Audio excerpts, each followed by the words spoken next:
సామెతల గ్రంథం 16వ అధ్యాయం. హృదయాలోచనలు మనుషుని వశము, చక్కని ప్రత్యుత్తరమిచ్చుటకు యెహోవా వలన కలుగును. ఒకని నడతలన్నీయు వాని దృష్టికి నిర్దోషములుగా కనబడును. యెహోవా ఆత్మలను పరిశోధించును. నీ పనుల భారము యెహోవా మీద నుంచుము, అప్పుడు నీ ఉద్దేశములు సఫలమగును. యెహోవా ప్రతి వస్తువును దాని దాని పని నిమిత్తము కలుగజేసెను. నాశన దినమునకు ఆయన భక్తిహీనులను కలగజేసెను. గర్వ హృదయులందరూ యెహోవాకు హేయులు. నిశ్చయముగా వారు శిక్షనొందుదురు. కృపాసత్యముల వలన దోషమునకు ప్రాయశ్చిత్తము కలుగును. యెహోవా యందు భయభక్తులు కలిగియుండుట వలన మనుష్యులు చెడుతనము నుండి తొలగిపోవుదురు. ఒకని ప్రవర్తన యెహోవాకు ప్రీతికరమగునప్పుడు ఆయన వాని శత్రువులను సహా వానికి మిత్రులుగా చేయును. అన్యాయము చేత కలిగిన గొప్ప వచ్చుబడి కంటే నీతితో కూడిన కొంచెమే శ్రేష్టము. ఒకడు తాను చేయబోవునది హృదయములో యోచించుకొనును. యెహోవా వాని నడతను స్థిరపరచును. దేవోక్తి పలుకుట రాజు వశము. న్యాయము విధించుట యందు అతని మాట న్యాయము తప్పదు.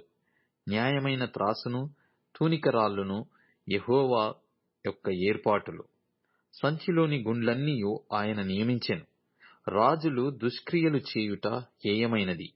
నీతి వలన సింహాసనము స్థిరపరచబడును. నీతిగల పెదవులు రాజులకు సంతోషకరములు. యథార్థవాదులు వారికి ప్రియులు. రాజు క్రోధము మరణదూత.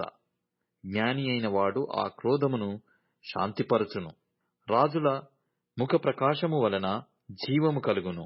వారి కటాక్షము కడవరి వానమబ్బు. అపరంజిని సంపాదించుట కంటే జ్ఞానము సంపాదించుట ఎంతో శ్రేష్టము. వెండిని సంపాదించుట కంటే తెలివిని సంపాదించుట ఎంతో మేలు. చెడుతనము విడిచి నడుచుటయే యథార్థవంతులకు రాజమార్గము. తన ప్రవర్తన కనిపెట్టువాడు తన ప్రాణమును కాపాడుకొనును. నాశనమునకు ముందు గర్వము నడుచును. పడిపోవుటకు ముందు అహంకారమైన మనస్సు నడుచును. గర్విష్ఠులతో దోపుడు సొమ్ము పంచుకొనుట కంటే దీన మనస్సు కలిగి దీనులతో పొత్తు చేయుట మేలు. ఉపదేశమునకు చెవియొగ్గువాడు మేలునొందును. యెహోవాను ఆశ్రయించువాడు ధన్యుడు. జ్ఞానహృదయుడు వివేకి ఎనబడును.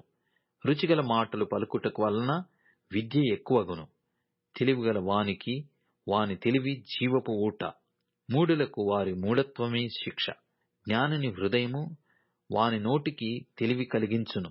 వాని పెదవులకు విద్య విస్తరింపజేయును. ఇంపైన మాటలు తేనెపట్టు వంటివి. అవి ప్రాణమునకు మధురమైనవి, ఎముకలకు ఆరోగ్యకరమైనవి.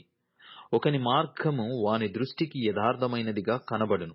అయినను తుదకు అది మరణమునకు చేరును.